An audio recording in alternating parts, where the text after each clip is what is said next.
I think a lot of action games take themselves really seriously, and it's just sort of save the world, okay, I'm coming. And we're all meant to be like, oh yeah. Ruby is an anti-hero. She's doing it for herself. She's not trying to save the world, stop aliens. She's in it for the money.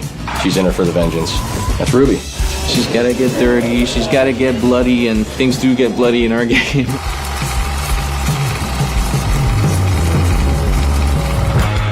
We have this really nice mix of form and function, style and substance.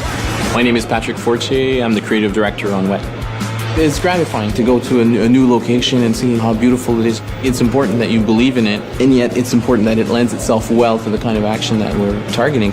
A lot of effort had to be put into the environment to make it usable. On this wall, you have to make a wall run? And beyond just usable, it had to look great, but also give the player information. The battle arenas are much more open, so they're kind of like mini skate parks, actually. Okay, there's a pole there, it leads to this ledge, it leads to this zip line. I can read it, I can concentrate on execution. How am I going to use that to create this really spectacular scene? That's where the slow-mo comes in as well. Slow-mo is triggered automatically as soon as you do acrobatics in the game. Eventually you meet bigger and bigger packs of enemies, and you need that slow-mo to really assess the danger, to assess who your targets should be, have time to chain your acrobatics, and start picking off your targets.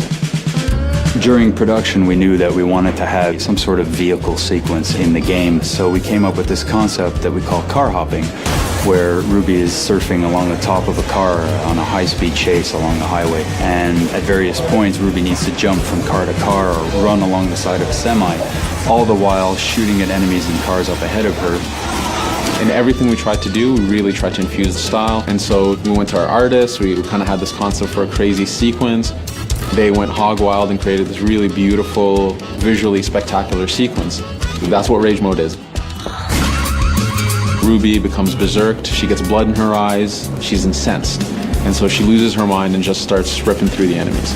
Everything turns so heightened and amplified. The endorphins and the insanity and the color and the blood. Ruby just goes on a rampage and she just kills everything inside, because it's like literally Ruby seeing red and just destroying and annihilating everything. I think people would have a kick-ass time getting into her and being her and having that sort of vengeance, fury, and release.